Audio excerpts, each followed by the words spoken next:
Hello,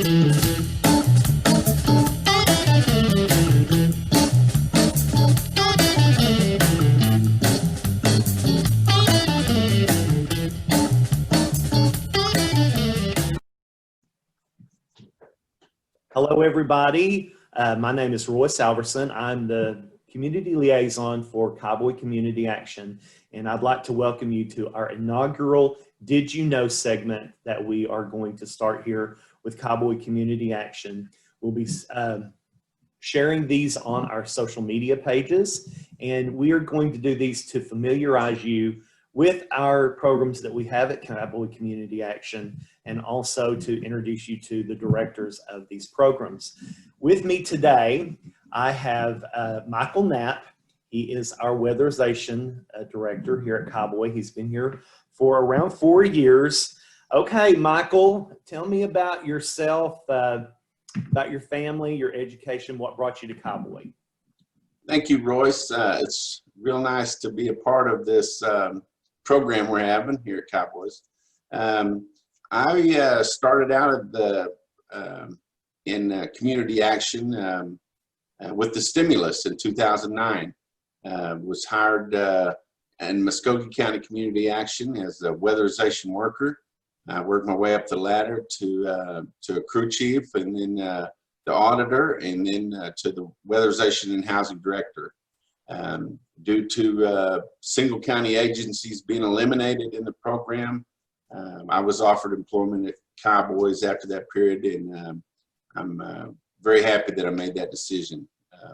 I live with my wife and my 10-year-old son in Warner, and so it's not much of a commute, but I really do I enjoy getting to know the area, getting to know the agency, and all the programs that we have for our service area. So, well, I know here at Cowboy, we're very blessed to have you, your expertise that you bring to this program. I know that you're nationally certified on some things that have to do with weatherization. Can you kind of elaborate on that just a little bit? I can, yes, sir. Thank you, Royce. To satisfy requirements for the weatherization program through the Department of Commerce, there's a few requirements that we have as far as program, what's the word I'm looking for?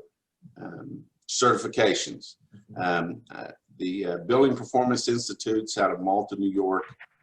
I hold a certification there as an energy auditor, as a quality control inspector. And those are requirements that we have to satisfy the program requirements. And so other than that, I mean, I've got a college degree from Connors, an associate's degree in science, but I never considered myself, I was always a construction worker, never considered myself to be a computer guy, but there really is great technology in this new program. Right. And it's really has been a great marriage of the two, having the technical side of it with the construction side of it. I think it's a great marriage, and it's worked out well for well, and that's just the hour and day that we're living in. I mean, everything technological, plus, you know, the hands to the plow, I guess you could say. I mean, it's a marriage, and I'm so glad that our agency really embraces technology. We want to be at the forefront of everything with our programs that we administer. You know, our bosses, they want to make sure that we have the tools, the latest, greatest, in order to do the job that we are entrusted to do to serve the people. So that's really, really a good thing that we have. Now, we are going to be celebrating a Weatherization Day on October 30th, and that's a national day. Community actions across the nation will be celebrating this. And with Cowboy, I know that we will be doing a lot of tweets, a lot of Facebook posts, and things like that. So throughout the month, to just educate people about the weatherization program. And To lead into that, I have a few questions that I'm going to ask you about weatherization, and you can just answer these questions for me, educate myself on this also, and to educate the folks out there that are watching this. Can you tell me a little bit more about the weatherization program and what does it do, actually? I will, and thank you again, Royce. The Weatherization Assistance Program is funded through the Department of Energy. We also receive funding from the Department of Human Services. We have utility money. I'm sure everybody's heard on the radio or in the news about weatherization being provided by utility providers. They don't carry with them a lot of the requirements that federally funded programs do, as far as diagnostics, testings, documentation, and things of that sort. 77 counties in Oklahoma, every one of them are represented by a community action agency. And the mission of the Oklahoma Weatherization Assistance Program is to reduce energy first and foremost. It's not a rehabilitation. It's not a refurbishing program. This is about energy savings. This program is primarily for low-income families, seniors, single mothers, people with disabilities. It provides cost-effective energy efficiency while ensuring the health and safety of the clients that we serve. We don't just want to save them money.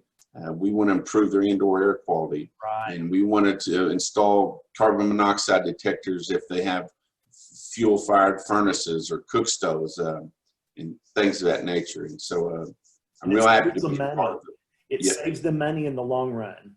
And that's what it's about. On the average, from 14 to 40% of someone on fixed income goes towards their utility bills. Wow.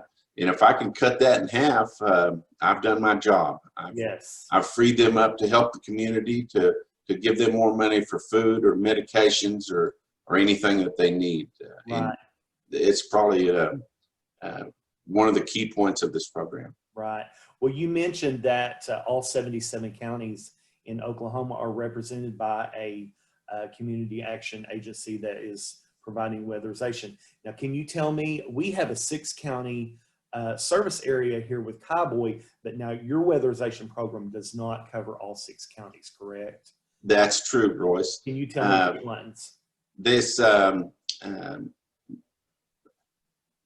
5 counties that we currently serve for weatherization are Pittsburgh, Latimer, Haskell, Sequoia, and LaFleur counties. Okay. And there's talk of a couple agencies that, and I don't know whether it's due to funding or what, that some counties near us could become available for Cowboys to possibly bid on to provide services to those counties.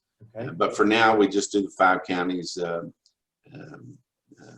for the weatherization program. I know other programs through our agency, developmental disabilities, CATS, things of that nature, have large service areas. SSVF of 24 counties they serve. But right. Really, logistically, if I'm sending weatherization crews out there to do work, a 2.5-hour drive is about as far as we can do it. Exactly. Now, weatherization, and you've already kind of touched on this a little bit. Weatherization saves money on utilities each month. What are some other benefits of weatherization? I truly believe in this program. It really kickstarts. If you take an individual, a senior citizen, someone of that nature that sometimes hadn't had the best of luck, their home is something that or care of their home is something that's kind of down on their list of things to be taken care of, maintenance and upkeep, appearance, and things of that nature. And I noticed from doing the initial inspections, the work, and the final inspections, it kind of jumpstarts them and it rejuvenates them about their home and their community. It gives them the opportunity to do more, and it seems like they all take advantage of this. But Cowboys uses digital diagnostic testing for all air leakages in homes, carbon monoxide testing. We touched on the indoor air quality, and also appliance upgrades. You take, let's say, a refrigerator that runs 24 hours a day, 7 days a week. An inefficient refrigerator could cost you $200 a year to operate. And we put in an Energy Star rated model that costs you $40 a month. That's substantial savings. And so it's really, it's a well-needed program there, and I'm happy to be part of it. It's rewarding to do things like It that. is rewarding. It is. Other than having a grandma hug your neck or want to give you a cookie is one thing, but Yeah, to see. and that kind of brings me to the next question that I have. COVID-19. You know, I mean, it has hit the weatherization program pretty hard this year. And as with all the other programs across the state, everything that we touch, I mean, really, and not supposed to touch. And so can you tell me what has the weatherization program been like in the time of COVID? Right. March the 26th of 2020, the governor issued a cease and desist on any weatherization work. That was because partly the clients that we serve aren't the best health or seniors, and those are the people most at risk. And so we were set down and we started a 3-phase program to start back weatherizing. Cowboys had to submit a pandemic response reopening plan, which tells how we're going to keep our workers safe, and then how we're going to also keep our clients safe. And this is through documentation. This is in conjunction with the EPA, the CDC, the Department of Environmental Quality here in Oklahoma. Social distancing, wearing gloves, cleaning tools, wearing masks, documenting people that come and go from the homes, and things of that nature. August the 17th, Cowboys received approval from the Department of Commerce to start back weatherizing. So we've got the funds, we've got the homes that need the work, and now we have the COVID-19 safety program in place to do it in a fashion, in a manner that's going to be safe for everybody.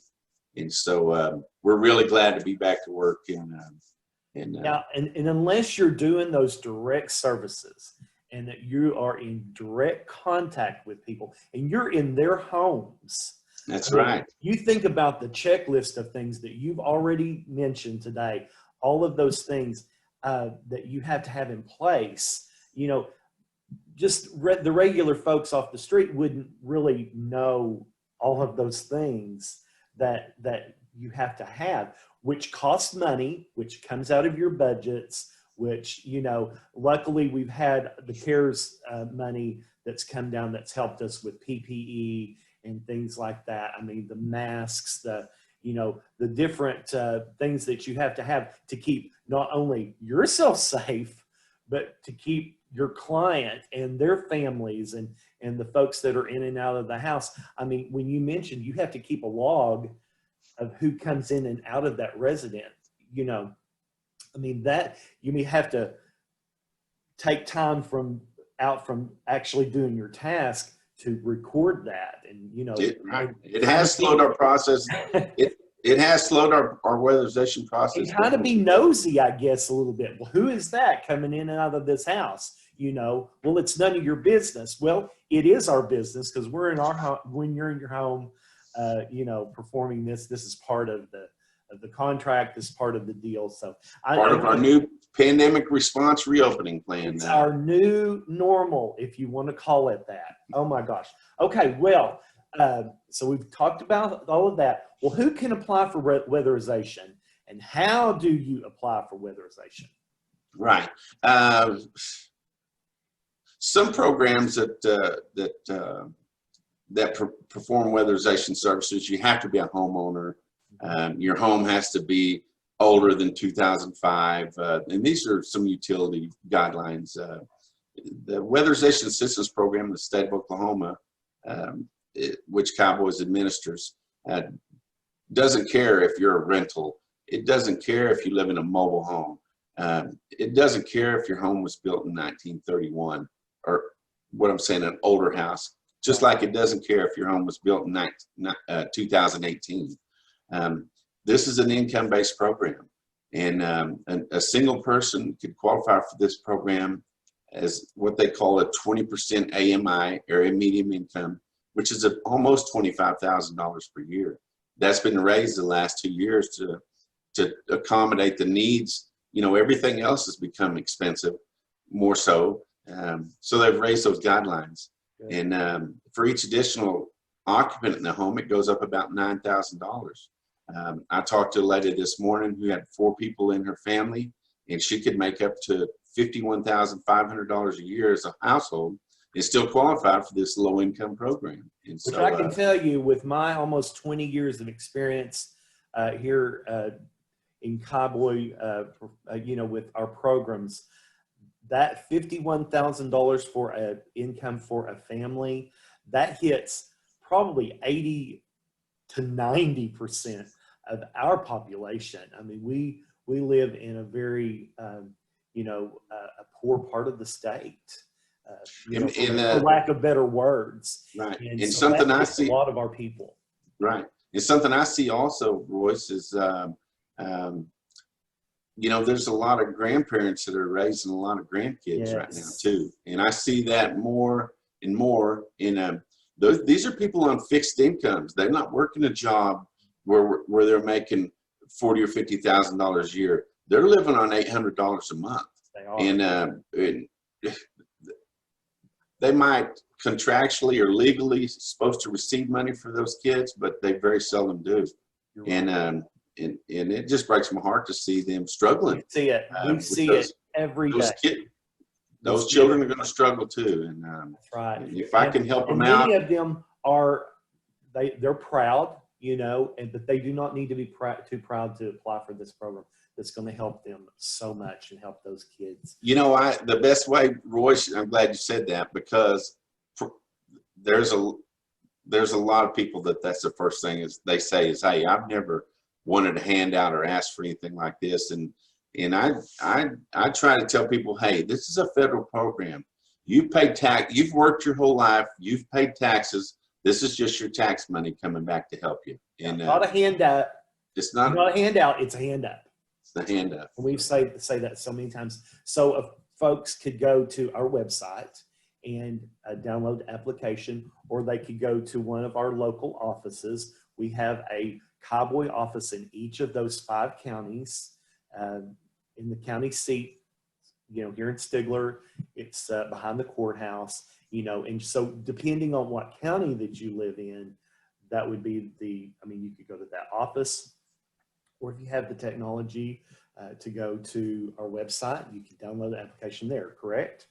That's true. And Royce, not everyone on a low income scale have access to internet or computers or things like that. Or they could call you and they'd mail it. They can call me. They can call an 800 number and I will mail them an application free of charge. Okay, so, we'll talk about those numbers a little bit later. Okay. All right, so what about the program? And you've already kind of answered this also, Michael. What about the program is most important to you? You know, I took some notes down here, and so, you know, it's most important to me, other than saving our clients money and improving their health and safety of their homes. I enjoy seeing the sense of pride we bring to our clients, as well as reinvigorating them to do more on their own. And, you know, it's kind of like me personally, family members that have maybe lost a spouse, that live by themselves. They get depressed, they have issues. You know, some of them could go to a nursing home, and they really seem to flourish. We have 202 senior properties here at Cowboys, and I see the elderly that come back to life almost because they have somebody to talk to. They have a group of people that they can go speak with, that they live next to, that they can play cards with, and it's the same way with the weatherization program. You know, as I said earlier, you take a house that because of financial or not physically being able to do stuff, somebody comes and shows your house a little care and improvement, and all of a sudden, you know, when I come back to do final inspections, they're like, "Hey, Michael, come here, look, I painted the back room and we fixed that fence." And you know, these aren't things that were brought up or anything, but it seems to, it's a sense of pride. Yeah. And just like, I mean, here my phone's going off. Yeah. It says from the United States, you know, okay, well, we're not going to get that one. It's just like all the other programs that we administer here at Copway. It follows our motto, helping people and changing lives. So, Michael, you see this every day. Every day when you come to work, you see that motto in play. And it's just wonderful. I mean, when you go to bed at night, you know that you've done something to help at least one person that day, if not many. So yes, sir. It's awesome. Okay, so you talked about that this is a federal program, and we also, I know that your program also administers some funds from the local utilities. There are some state funds that are involved. So what can be done, like on the federal level, the state level, the local level, to expand the weatherization program?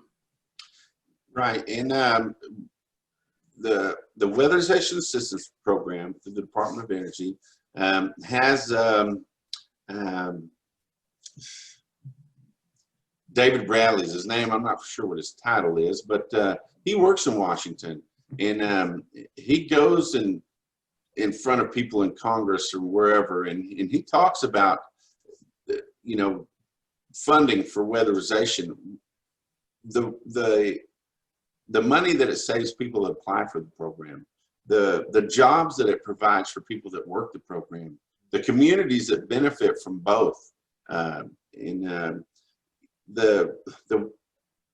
WAP program has went through about 3 different levels in the past 3 years, as far as moving up the scale by increasing the income amounts, by increasing the ACPU, which is average cost per unit of these homes. This went up. It's letting us spend more money on these homes. We're doing more work. We're making them better. I'm excited to see what's going to happen in the next 3 years. If it's been this way for the last 3 years, with this pandemic that's going on, they're trying to do more with what they have, and I think there's going to be more of the same with the increases on income allowances, with increases on the amount of money we're allowed to spend on these homes, the amount of work, as well as how we do it safely. You know, they want us to be safe. They want the clients to be safe, and they want them to feel safe. Right. And that's what this allows us. And you're right. David Bradley is right there on Capitol Hill. He is right there with the folks that make the decisions of whether or not there's weatherization money, whether there's Head Start money, whether there's veteran money. He's right there. He's a great advocate for community action. And so the folks out there that, you know, have utilized weatherization monies to you know, make their homes more efficient, you need to tell your state legislature. You need to tell your legislature. You need to tell your senator. You need to tell your congressman. Those folks will take it back to Washington or wherever, to Oklahoma City, and let the movers and shakers know this program is vital to the people of our district. And, you know, that's how we get to keep programs. I mean, those folks are the ones that make the decision. So we need to be, you know, very vocal about how important that they are to us, our families, you know, our area. And, you know, I know that Cowboy has had the housing and weatherization program for years and years and years. It's always been very successful. I think 1962, they've been doing it since then. I mean, so that's a long time. We're about to get on full time. Long time before us, Michael. Yeah. But so, you know, it's just it's a great program that helps so many people. Okay, so tell the folks about how they can get in contact with you. If they have questions, if they need an application mailed to them, or just anything in general, tell them how to get in touch with you. Hey, www.kaiboys.org, our website. You can go there and download an application. You can call our central office. 918-967. I knew that one. I didn't know that 800 number. Sorry, Royce, you said you could edit this. Okay. I can't edit this part, though. Oh. Have you got the 800 number? It's I do. Okay, go ahead. No, I don't. 800-299-4479. All right. Royce knows how to get a hold of us. So. I do. But I know it. Website, phone, county agencies. You can send a Facebook message. I get those messages. If you've got a question, I can forward that on to Michael or any of the other program directors. If you've got a compliment, we love compliments. If you have a complaint, you can go there. You can go to our website. We have a feedback button. You know, just any way that you need to get a hold of us, just get a hold of us and let us know. Well, do you want my cell phone number, Royce? Well, it's up to you, but I would just leave it at those office numbers. Okay. All right, Michael, it's been a great pleasure talking to you. I've even gleaned information that I didn't know about the weatherization program from you this morning. And so to end this, now, folks that do not know Michael, I'll tell you, he's a joy to work with. He is a lot of fun. He likes to play jokes. He likes to, you know, we have a lot of fun here at Cowboys. We really do. We're a family. We get along great.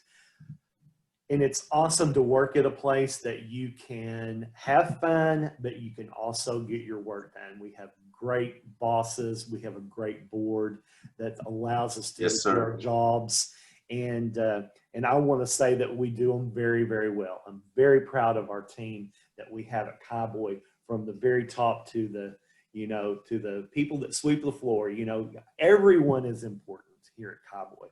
But anyhow, he's a very, very fun guy. And so to end this today, we're going to play a little game called Rapid Fire One Word Answers. And this is going to be very fun because you never know what's going to come out of Michael's mouth. So he told me he loves things like this. So here we go. Ready. Okay. Are you ready, Michael?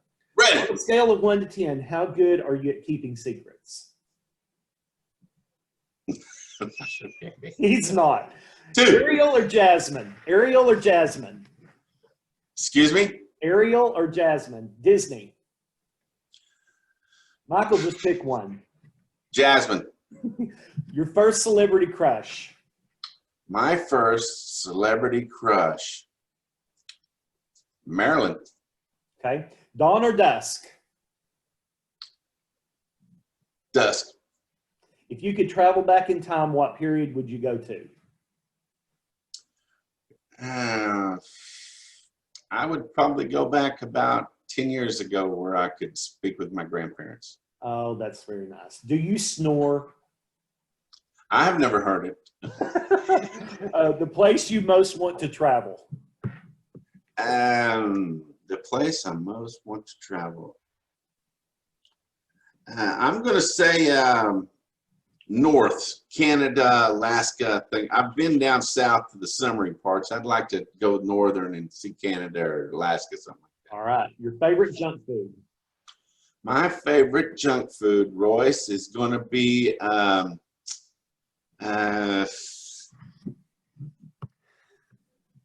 pecan pinwheels. I don't know. Okay, yeah, like those little honey bun type things. Yuck, I hate those. Your favorite childhood TV show? My favorite childhood TV show. You know, it was probably all the cartoons on Saturday morning. You know, back in the day. Yeah, back in the day, that's when you got to watch cartoons on Saturday morning. Scooby-Doo. I just knew you were going to say Scooby-Doo. Where are you?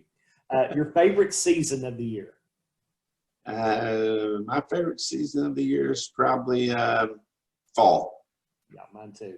Your last Halloween costume? My last Halloween costume was I was CSI. Okay. Cake or pie? Pie. Okay. Do you ever post inspirational quotes on social media? No. It's all jokes, right? Right. All right, Michael, it has been a pleasure today. Thank you for being the first guest that I have on this. Now, folks, we are going to be doing this at least once or twice a month. We will pick another program to do next time, so be sure and tune in. Follow us on Facebook. Follow us on Twitter. We have an active website, www.cowboy.org. We cover 6 counties in southeastern Oklahoma as our service service area. I have service directory on my mind because I'm revising it, so I apologize. Our service area: Haskell, Latimer, LaFleur, Pittsburgh, Sequoia, and Muskogee counties. Now, like Michael said, we do have other programs we have programs that go outside of those service areas, like our transit system, CATS, SSVF, and others. But you can learn more about Cowboy at our website, and I hope that you enjoyed this today. And remember Weatherization Day on October 30th. Thank you, Michael. Thank you for having me. Thank you for having me, Royce. You bet. Bye-bye.